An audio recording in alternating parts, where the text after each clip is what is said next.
Well, good evening, everyone, and welcome aboard for those who are watching the replay. I'm Dr. Imani Ma'at. J. Bernard Kine Sr. And this is Progressively Yours Health and Wellness Podcast. We're very excited, as usual, about our show this evening. We have some phenomenal guests who are also good friends, so it's nice to reunite with them.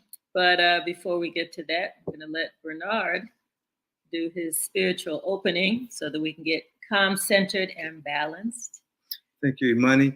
As it is our ritual and for the show, I'd like to invite you who are joining us, if you wish to participate, to just for a moment, wherever you are, if you're seated, to get relaxed, close your eyes, not completely, but just leave a little shadow where you can see what is referred to in yoga as your dristi. And I'd like for you just to close your eyes partially. Take in 3 breaths, in and out through your nose, slowly, fully, and let your body begin to relax so that your heart center can receive what our wonderful guests, Spencer and Erica, will share with us tonight.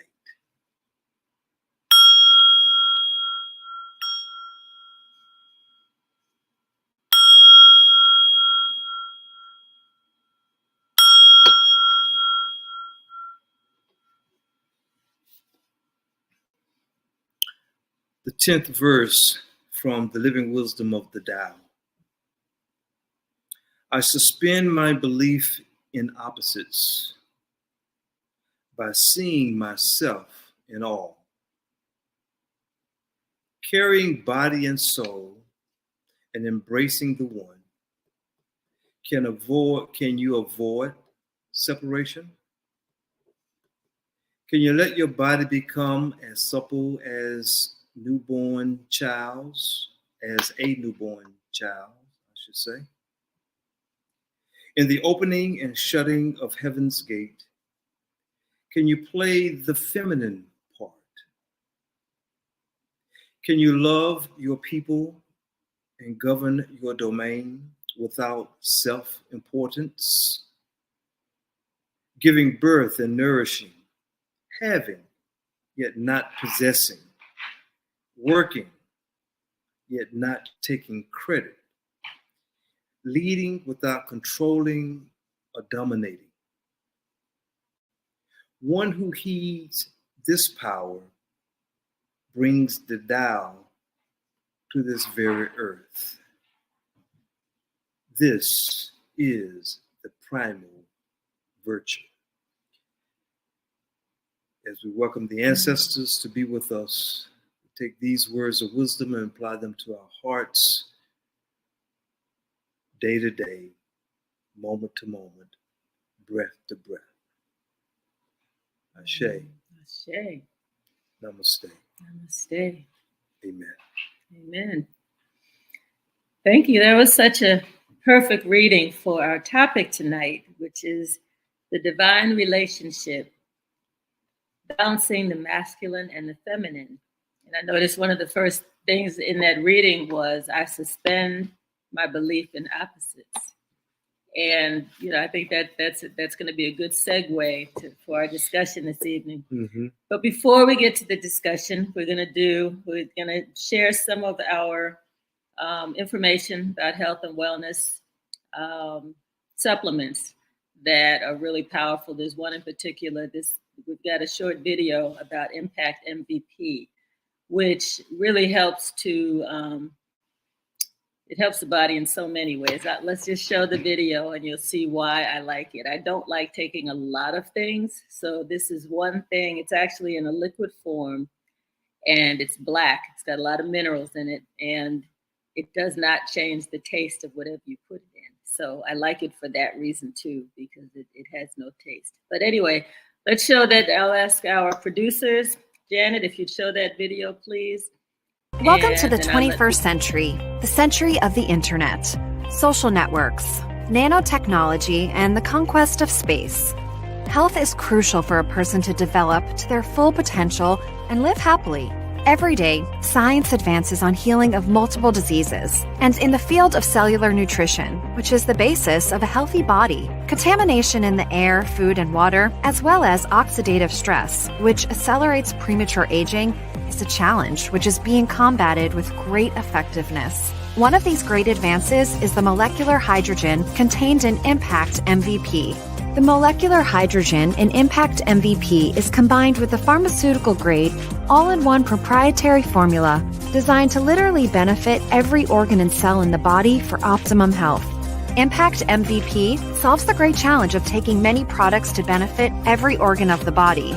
Impact MVP dissolves in a bottle of water, can be taken by children, young people, adults, the elderly, and pets. Impact MVP aids in the detoxification of the liver, kidneys, and gallbladder. It naturally stimulates the production of insulin and increases the resistance to it in the cell. It's antiviral and boosts the immune system to its highest levels, combats chronic fatigue and muscle inflammation, increases resistance to exercise, helps repair muscle injuries, improves sexual performance, contains powerful antioxidants, reduces oxidative stress, promotes a deeper state of rest, promotes cardiovascular and neurological health, helps with mental focus and concentration, and stimulates the metabolism that helps us control our weight.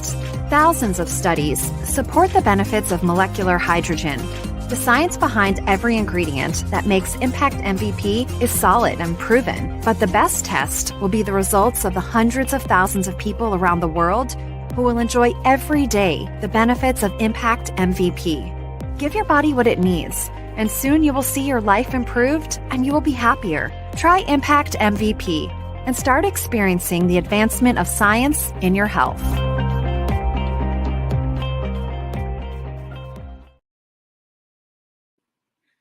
All right. Thank you so much, Janet, for that. You all can see why I really like Impact MVP. It does so many good things for the body. I take it every morning, but I'm especially conscious of taking it when I go to hot yoga, which is pretty much every other morning now. I went this morning, and it definitely helps to increase my energy and helps me to get through that whole process. So there's a link on the screen. If you'd like to order some, I highly recommend it.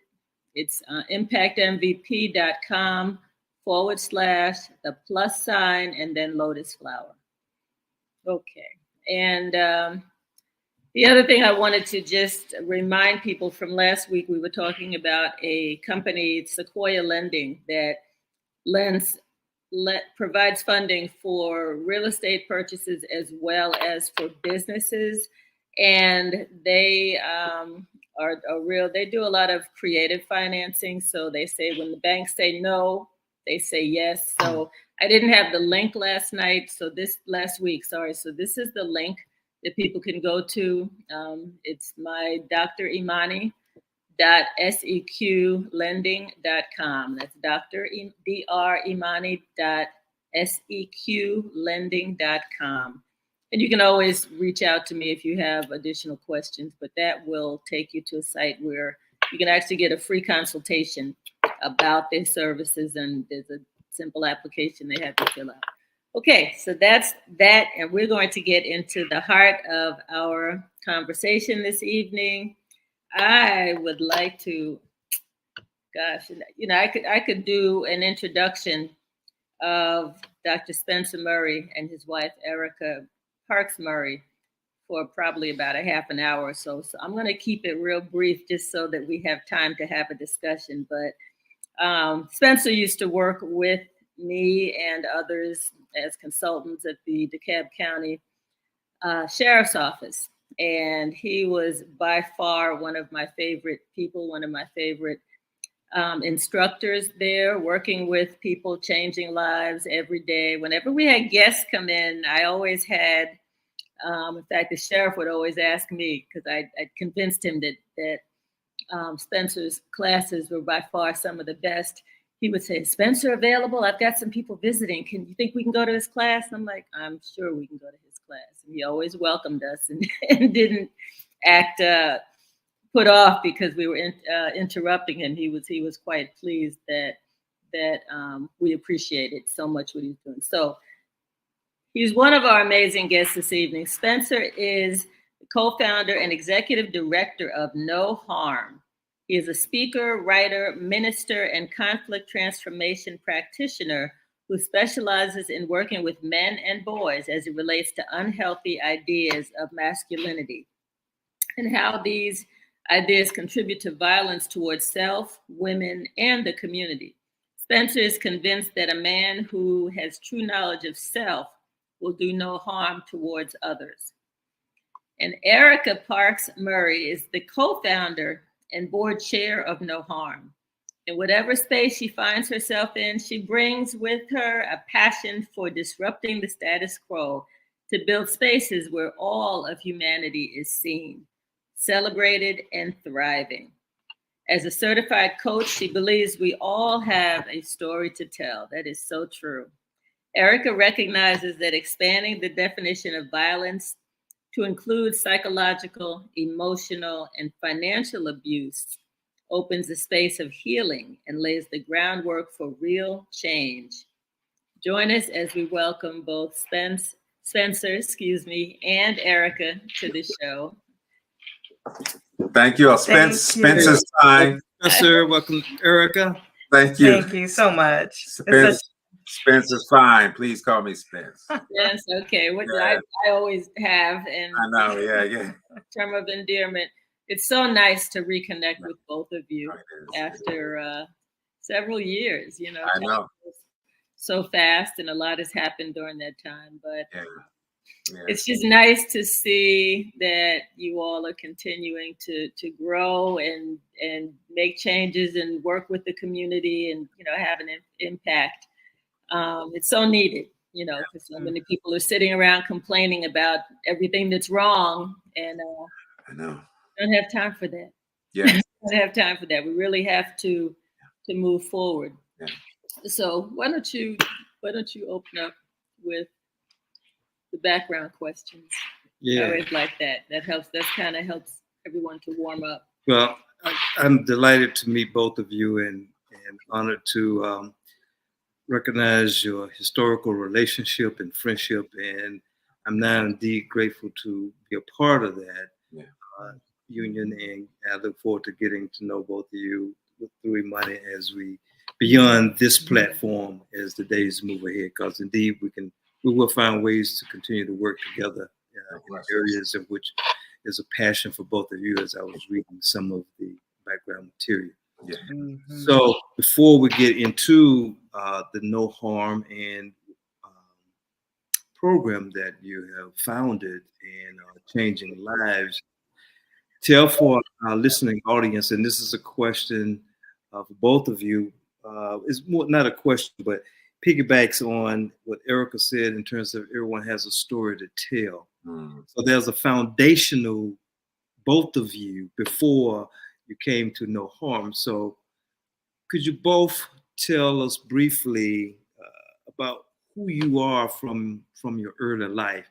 And I always like to say, first thing that comes to mind between the ages of birth and age 12, kind of free associate whatever comes up that you can share, because it's in that range where the foundation really is established. So the story comes up, we'll connect with how you share with us later. So who wants to go first? Yeah, so thank you for the question. You're welcome. And for the clarification, because the first thing I thought of when you said between birth and 12 was, I was thinking, oh, okay, I was in Philly. I'm born in Philly. And then I thought Eagles. Right. Philadelphia Eagles. For me, when I think about those ages, I think about the foundation that my parents set for me. Both of my parents were in the home, and I didn't appreciate until I got older. And when I say older, probably in my early 30s, appreciating the, I'm the only child, appreciating the love and the support that my mother and my father poured into me, and appreciate it again, not until I was in my 30s, come to recognize the importance of, and you've seen this too, that whenever I walked into a room, my dad just kind of lit up. He has all my life. And because I was used to that, I couldn't see it from myself. It took someone else to see. Actually, you pointed it out to me. Wow. And so I didn't see that in them. And so my foundation has been rooted in having that experience all of my life. And I think that then impacted how I saw men and how I saw men treating me. Now, it didn't mean by any means that daddy was perfect, because he certainly wasn't. He also didn't talk a lot. He didn't express a lot. I got that from my mom. And so when it comes to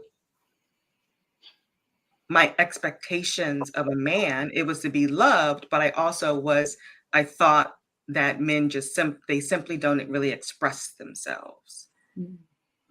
But I knew I wanted to be in relationship with someone that could, and someone that we could have communication and relationship and talk about the things that were uncomfortable. So that's what comes up to me for me when I think about those early childhood years, that have really deposited in me and make me and form the way that I see myself today and the way that I see you today. So if I can just add two themes come up for me as I'm listening to you, Erica. One was I heard the theme of love modeled and that you internalized and took in. And I also heard the the longing and opening and receiving of emotional availability and from mom. And as you took in from your father, it also opened up for you to look for partner mate, as you have found perhaps in Spencer, who could be emotionally present, that can have conversation with you, not only intellectually here, but intellectually from here. Is that right? That is spot on. That's exactly right. I was looking for that. And the other thing I would add too is my dad was often the life of the party. And so it was a lot of fun. And because of that, I also was looking for someone that was fun, that was my friend, that we could hang out with, that I could hang out with and want him to hang out with my friends and my family. And that was also really important to me, someone who was my friend. Thank you. Very good. Spencer? Yeah, that mine is almost opposite. Wow. It's just interesting how things come together. So when I think about 0 through 12, and I say opposite, well, I'll say the same, that 0 through 12, my mom and my dad were in the household and were present in my life at that time. Dad didn't pass until I was 17. But when I think about where I'm at now and what we do, and then I think about 0 through 12, I think about a young boy who was pretty comfortable expressing emotions as a boy. You know what I mean? Just would cry and things like that, and express some emotion. And in those years 0 through 12, I also can say that I began to learn these ways of holding back some emotion. I began to learn that as well, because in my household, there wasn't a lot of outward expression of love. You know what I mean? There was, you know, the roof is over your head, the house is here, the food is on the table, but there was not a lot of outward expression, I would say. And so I think during that time with my dad, I learned to um, kind of navigate who I was, because not only was I growing up in the household, I was also starting to be um, affected by my peers, going to school, the boys in the neighborhood, learning how to be a boy, learning what being a boy meant. And in some of those years, at a certain point in those years, I learned that that it was not acceptable to express uh, some emotions that were considered at that time. You know, at that time were considered weak or were considered not manly or things like that. And so, you know, 0 through 12 is an interesting time, because, you know, it's almost like the innocence of a child who then learns how to start navigating, because you're learning all these ways, or all these unhealthy ways of being a boy and growing up and being a teenager. So I think by the time I became 12, those lessons probably became more cemented, that, you know, that you can't express all of your emotion, particularly when it comes to intimate relationships, particularly when it comes to girlfriends, particularly when it comes to love, that you have to hold some of that back, and you can't show all of who you are and be all of who you are for the sake of being a man. So I think that was my experience of where that started in 0 through 12, which leads definitely into what the work I do now as well. Yeah. Well, Thank you. You're welcome. I appreciate that. I was thinking as you were describing, you know, how you were full of emotion when you were younger, and then that's you learned to kind of to shelve that. Yeah. I've looked at my son's baby pictures, and in all of his younger pictures, he was just smiling and smiling and smiling. And then you get to like 12 years old, it's like, Yes. you know, it's like the hard. Yes. It's like, what happened to the smile? Yes. You know, like Yes. it's like a whole different Yes. persona. Yes. And I was like, what did we do different to create that? But I guess, you know, society and just being a Black boy, you know, some of that happened. But Yeah. yes. And being cool, you know, trying to be cool and all that. That was part of that, a big part of that. You know what I mean? Yeah. Well, thank you both for sharing that foundation. And we know that there's much more, but yet we're time limited, and but that gives us a grounding for Spencer and Erica in a beautiful way. Thank you so much for sharing. Absolutely. Yeah. So you did say that that's kind of like a segue into your work. I know that you did your dissertation on toxic masculinity. So it's something you've been thinking about for a long time. Tell us a little bit about your work and how you came to really wanting to explore relationships and help people with relationships. Right. I think for me, y'all, it was continuing to ask the question of continuing to ask questions, first of all, and live the questions. And after a while, seeing so many patterns, you know, certain patterns, I began to look at how I'm showing up in relationships. You know what I mean? Instead of pointing the finger and blaming others, and how I'm showing up. And so it was almost like, as I kept asking those questions, I was led to the next stage of my journey. And I think, Monty, when I met you, I had just started at New York Theological Seminary, and I was doing that dissertation on patriarchy and religion and violence, and how they both can contribute or be the roots of violence toward women, or we can start learning our perceptions from there. But I really wanted to look at, when you look at relationships, where do men and women get their perceptions of how they should be, and who a woman should be, and how women are, and how you move in relationship.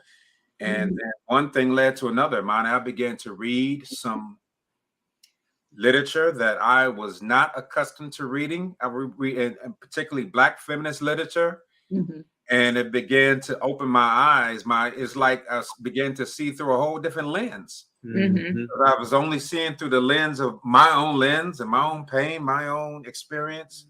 Mhm. And then I think I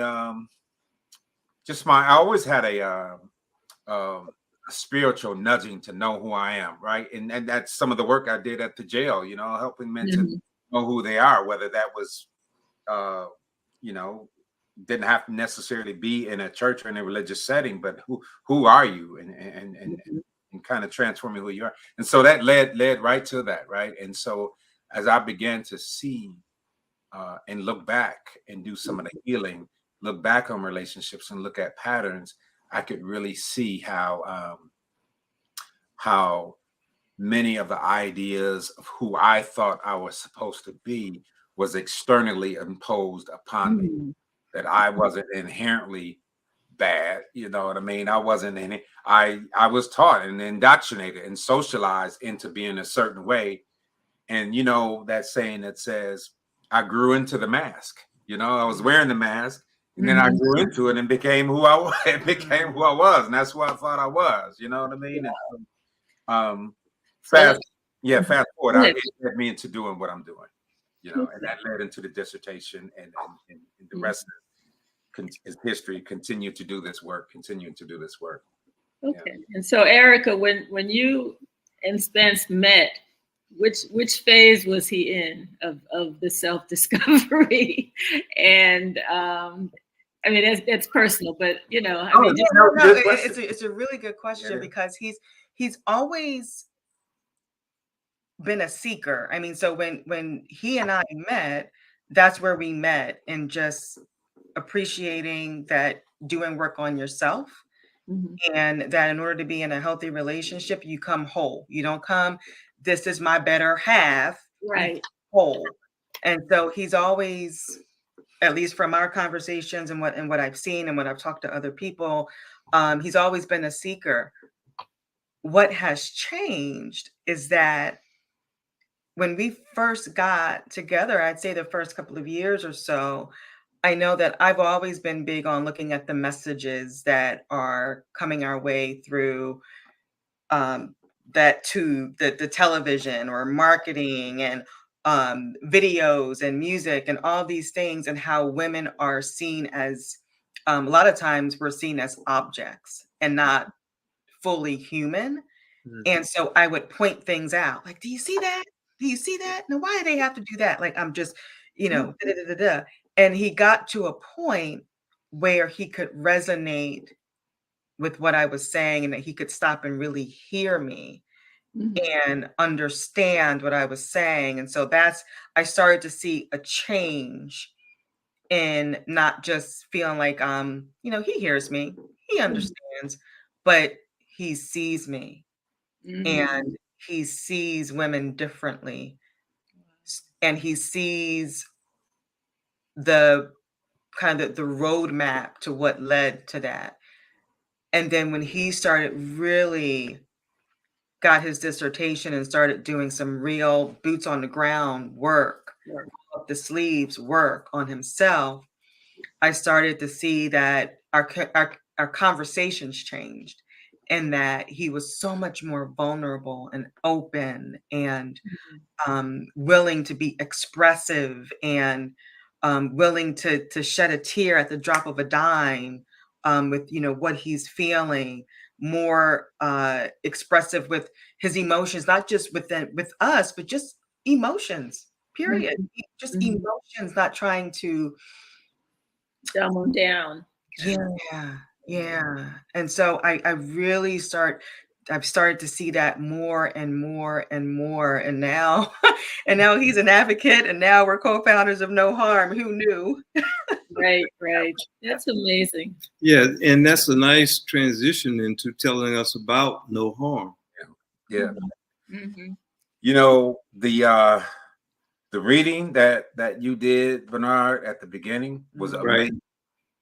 That was amazing. Yeah. Because I think the work is, or I know, not just I think that it's founded in that. right? So Mhm. one of our values, one of our values that was reflected in that reading was that there is no separation. No Right. support. There is there is no separation, and uh, that there are forces, and there are forces even within us that will want to separate us from ourselves and separate us from each other, and so I think once that separation, there's a philosopher I love, Krishnamurti, and he says something about as soon as you begin to separate, it can set the stage for violence.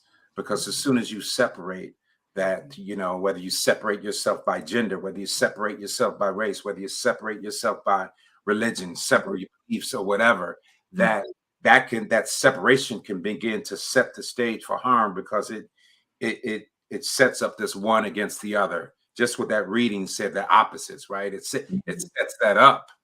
And I think and I'll say this last point, particularly with the masculine and feminine, that for many men, and I'll use myself again, that as a young boy, from the ages of that 0 to 12, I was taught to accentuate, to pump up everything that's masculine and suppress everything that we see as feminine, nurturing, gentle, cry, expression, cry, to suppress all of that.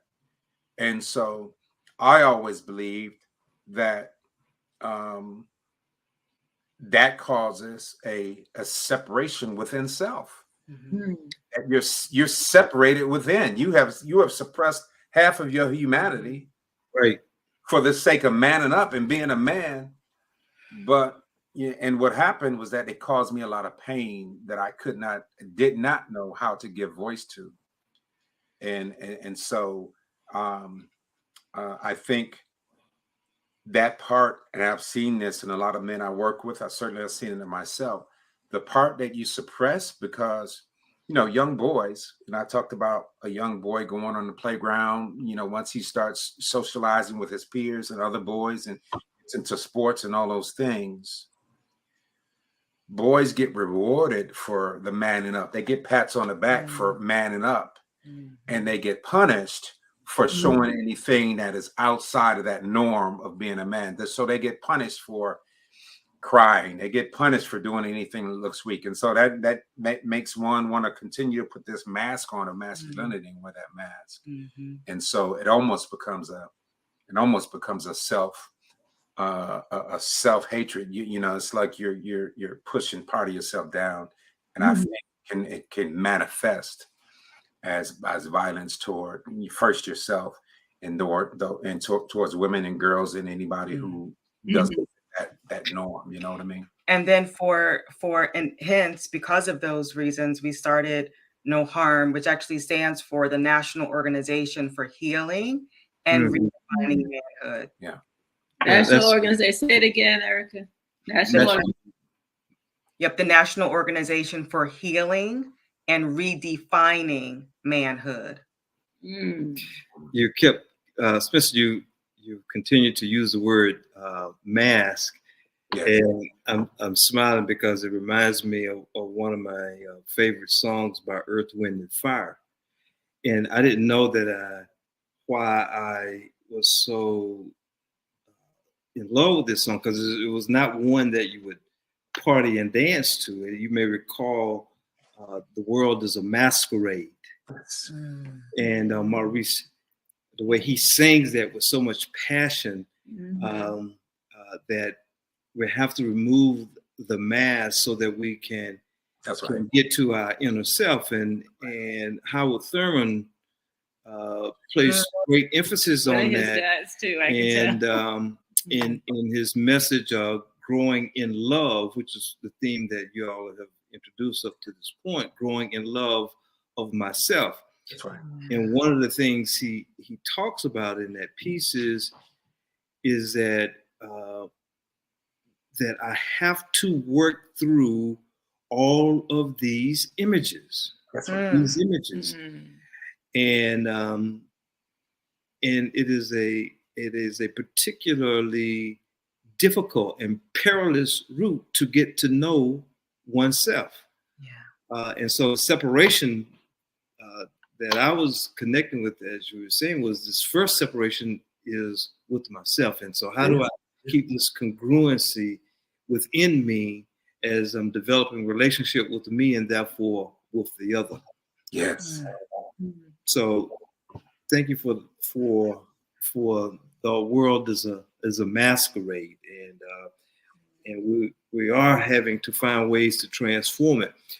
Part of my work, I have both men and women group, and I have about 7 groups. And so in both the men and the women group, the men have been working diligently to learn their emotional self. So that feminine energy to which you speak has to be learned, because we have been so hardwired, and we have all these neurotransmitters that are locked into what you were describing pressed down. And on our show last week, I was reading this piece that Joseph Campbell wrote in The Hero of a Thousand Faces. And he says that the hero has to match her import. You see, in other words, we have to learn as men and teach men, and I'm sure that you've both been doing, how that it's okay to embrace that feminine energy. That's right. And in order for that to happen, one of the readers, I can't think of her name, I read several years ago, said that for men have to be open to developing a psychic wound. In order to be penetrated, so that they can find ways to engage in self-introspection. Yes. You said a lot there. That is it. And I have to tell you this, Bernard, because I can feel Erica's energy when you said that. Earth, Wind, and Fire is one of my favorite groups. I read Howard Thurman every morning. Oh, wow. And then I have a reader that he has this like a reader every morning. And Joseph Campbell. Joseph Campbell. I think he one of the quotes I say all the time, I don't know if you know that, is the cave you fear to enter holds the treasure that you seek. Wow. The cave that you fear to enter. And so I just feel that in what you're saying, in that it is one of those caves that many of us men who've been programmed and hardwired are afraid to enter that cave. Yeah. Afraid to enter that cave and afraid to enter that space, because as I said, many of us have been so rewarded, and gotten rewards by other men, because of that. You know what I mean?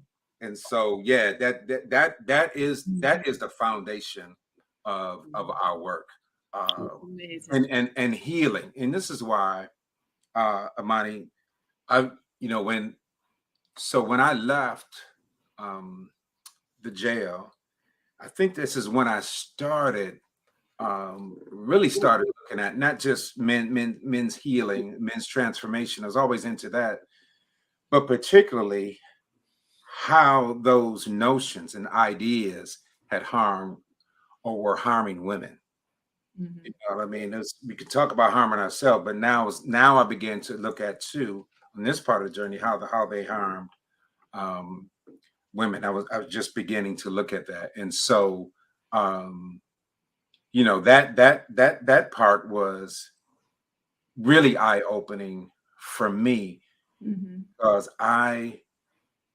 as nice as I was, as good a guy I thought I was, I didn't realize the harm, the emotional harm that I was creating. And Erica and I both, we've been married for 14 years now, but this is not my first. It's not her first marriage either. You know what I mean? And so back, we came together. We met, I think, at the right time. At the right time. At the right time when we were doing that work, and we still grow together. But we were doing it at the right time. You know, you said something that I thought about. You said that a lot of men get pats on the back when they mimic what Western society says is a man, and what a man should do and what a man should not do. A man should not express that feminine part of himself. That they for many, that doesn't feel like even an option to do. And as you were saying that, I was thinking, why? Why is that the case? And then I went to, I imagine part of it is because they are also rewarded by women. By women. I was thinking that, Erica. Who say, this is what I expect of you because you are a man. I expect you to not be fully human because it gives me security when I can rely on you to just express that masculine part of yourselves. Right. To be strong, to be, to be the wall, but not to be the soft part. Not to be the That's soft. right. So, Erica, that's an excellent point. That I often have conversation in the women group because they're always wanting to know why are the Black men the way that they are. In an old text entitled Black Rage, to the point that you're making, both these psychiatrists wrote this in 1969. And on the chapter of acquiring manhood, they eloquently write how the society, as you indicated, has provided a means for which to socialize the Black mother on how to raise the Black son. You know, we've heard of the Willie Lynch letters, but it was primarily to suppress his they say masculinity, but really the feminine in it as well. So it's kind of both and. And so when mothers unconsciously castrate their sons emotionally, they're unable to fully develop and create this balance that is needed out of fear, out of the need if the significant other is not around, they then work to get that need from that male offspring. And then, as they point out in the text, then what happens is then the Black boy grows up is angry with Black women in general. Yeah. Is that right? Yeah. So he's compared with, and then society is not just him; it's the society of how the history of racism that's been created by not us, the oppressors, exactly. Have helped to put this way of unconsciously of thinking into motion. That's right. So it has to be unlearned, and it's tremendously hard work. So the other part of this is that I was working with a naturopathic doctor for a couple years while I was in Virginia Beach, and Dr.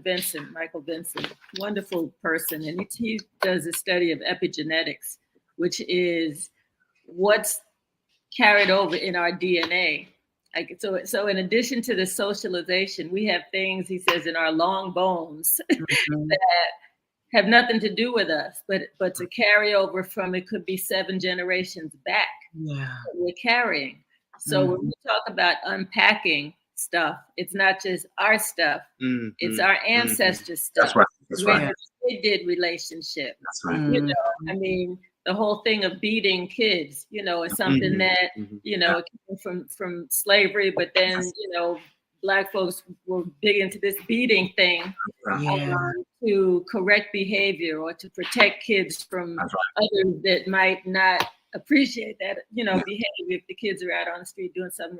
We've heard all the stories for why, Black folks beat their kids. And you know, it's like, so that's my point. It's generations of hurt, of harm, of not understanding self, not understanding community, not understanding people who look like us, and not loving ourselves. That's right. I mean, it really boils down to loving ourselves. We can love people who look like us. Yes. Yeah. You Yes. know? And you know, we still have a lot of work to do. So tell us, and we have a little bit of time to talk about no harm. But this has been such a great build up to understanding the importance of the topic and the fact that that we still have so much work to do. So it's a lot of work to do. Yeah, it's a lot of work to do. And when you say that's what you were just talking about, that it's just layers of trauma, right? Just layers of trauma.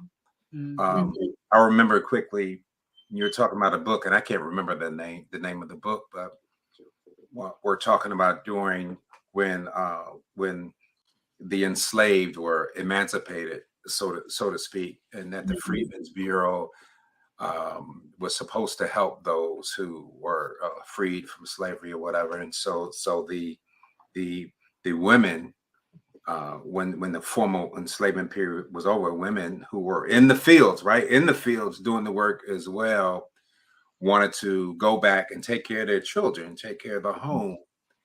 And then what the former enslavers did was say, you know, the production that they were getting was going down because the women weren't in the fields anymore. And so now they thrust upon the men that you need to control your women, so to speak, saying that you need to control your women.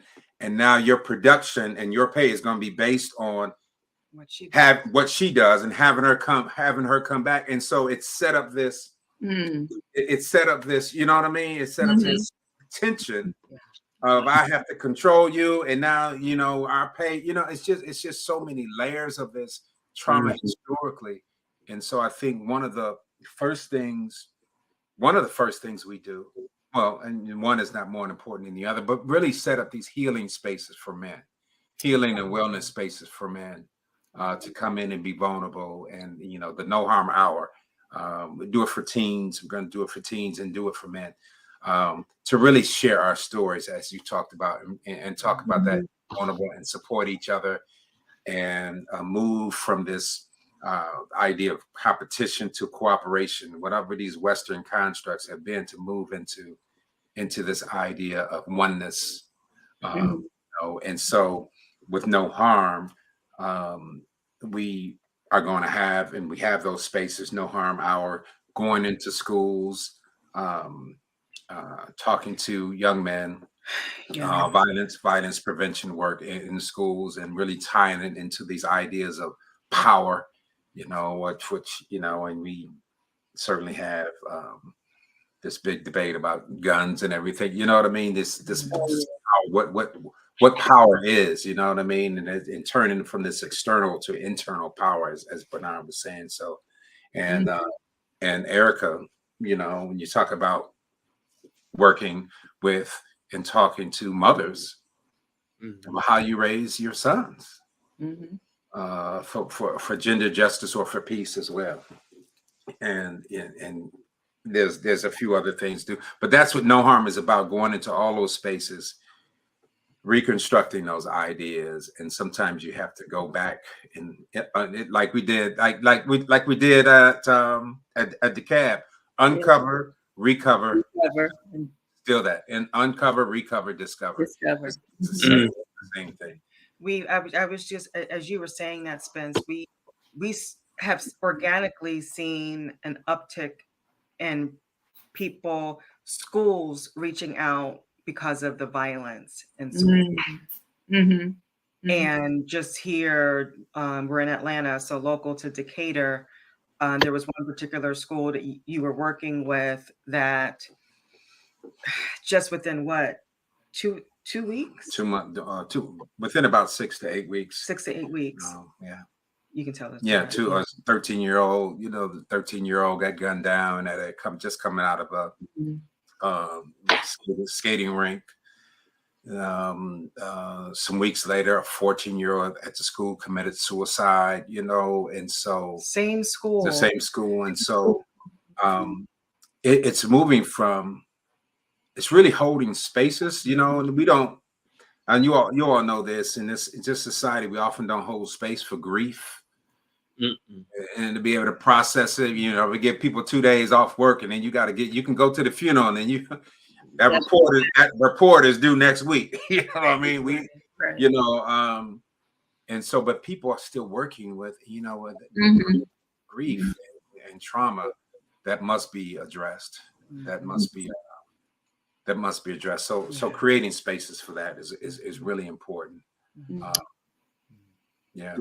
That's an excellent point. And creating the space where it is safe to be vulnerable. That's right. I like what Thurman says, that you want to create the space of the beloved community. And within the beloved community, one is able to move from no longer having to peek out and under. Yeah. But rather move into a place where he or she can be completely vulnerable and completely secure. Right. And that's the work. Yeah. That's the work that we have to create. Yeah. So that when we create the space for people to be able to be vulnerable and secure, yes, at the same time, we are equipping them to go back out into the community. That's and right. their families to do likewise. Right. Eric, would you agree with that? I certainly would agree with it. And when we can do that in the community, right, then we don't have to rely solely on a criminal justice system to provide accountability, and I say that because, Amani, you brought up something earlier, and I'll try to say this fast, and I forgot what I was going to say, but I remember now that historically, sometimes in the violence against women movement, the historical narrative sometimes was they were closely aligned with the criminal legal system, which is a whole nother conversation, in the carceral system, and who's mostly who you find Black and brown men in the carceral system and things like that. And so we're talking about going into the community, and the community, the communal care, we become responsible for each other, and that we hold each other accountable, not by force, but by inviting each other into their own humanity, inviting people into their humanity. And then I've never met a man who doesn't want to really doesn't want to find his own self, find himself, if he's invited to do that in a safe space. Yeah. Instead of being forced to do that. You know what I mean? Right. So to that point, we can't type in the private chat, Janet, but I want for Spencer and Erica, I would like for you, if you can pull up the clip from Master of Light. I like for them to see that, because what Spencer just said connects with that. So Janet, can you pull that up right quick? It does. Eagles versus pigeons. Which one would you rather be? You said I want to be an eagle. Why? Because they fly higher than pigeons. And what does that allow them to do? See more. Who are you? So much of who I am today is my experience growing up in my hometown of Kansas City. My mother had me at 15. All I wanted was somebody to love me. What have I done that's so bad that you can't forgive? Mama set me up to go to prison instead of her. When the judge sentenced me to 11 years, I said, I'll show you. I think about the system that failed her. I am not what has happened to me. Your story, your experiences, your being seen, just no accident. Well, I kind of always escaped through art. If I just took the next step, and the world would open up before me. Scared this inner light within you. I am not what has happened to me. I am what I choose to become.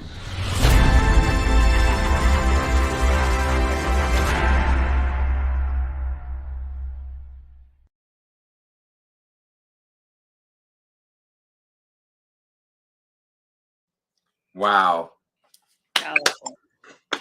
Powerful. Yeah. We I went saw, to. Go I ahead, saw Eric. November 6th, so it's out now. Yes. Yeah, it's still on HBO Max. I think I speak for both of us when I say we'll Yes. be watching that tonight. Good. Oh. Oh, you will love it. Love Hey, it. halfway through the video, Erica says, "That banana right there?" Yeah. I said, yes, that's Guilty as charged. that's powerful. That's Yeah. it. That's It it. is a true story, and you Yeah. were invited. Yeah, it was a to- documentary. Yeah, Yeah. it's a documentary. Man, that's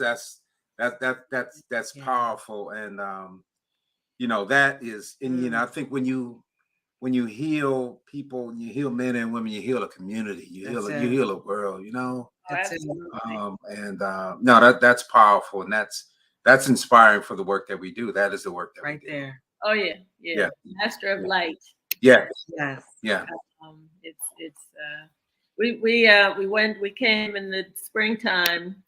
That film was featured in the Atlanta Film Festival. Film festival. And they were talking about needing to raise funds, and and they were really getting it. And then next thing we knew, we saw it on HBO Max. It's like, huh? Wow, what happened to that? I mean, someone picked it up and just That's it. with it, and it's so exciting.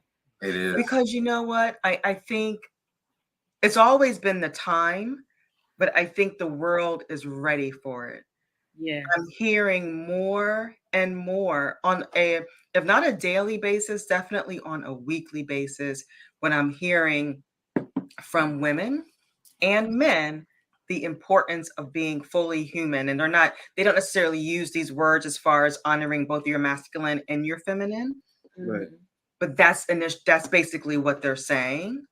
And I'm really hoping that the women that are saying that again, we going back to what I was saying earlier, that we recognize that we don't put these harmful ways of not being expressive, and not on men, not being expressive, not being vulnerable, not being able to feel, that we look at ourselves and make sure that we're not putting these harmful ways of being in relationship on our men that we're in relationship with, because we are fully human and we need them to be fully human as well. Absolutely. We're down to our last minute. Yes. And so after you hear the music, don't go away. We'll talk afterwards. But a sentence or two from both of you on what you want to leave with our listening audience of wisdom. Before you get to that, I just wanted, for some reason, we weren't able to communicate with our listening audience. We're usually texting back and forth. Okay. And I just want to acknowledge everyone who made a comment, who appreciated our guests and the topic, that we've discussed. We just want to say thank you to you all and acknowledge you for being there with us. Thank you. Thank you. Thank you to everybody. Yeah, we'll thank you all to y'all. Thank you all for having us. Yes. And thank you for inviting us. And it's just a pleasure. I look forward to continuing this. Yes. Oh yes. I do too. And I'll just say that we all have a story. We're all on our journeys. It doesn't end. It continues. We're disrupting those neural patterns, those neurotransmitters, and going a different way so that it becomes a practice, and then it just becomes a way of being. And so just encourage everyone to continue to live their story. I continue to live your story and unlearn, unlearn what you have learned, unlearn. And uncover, recover, and discover, and that's my thing. And discover a new way of being. And so, to be a man and a woman is to be fully human. That we are both masculine and feminine. That's fully. So, absolutely. Yeah. All right. Thank you. Thank you. Thank you. Okay. Peace and blessings. Thank you. Stay Thank you. around for a minute. Okay. Okay. All right. Peace and blessings, everyone. All right. Stay.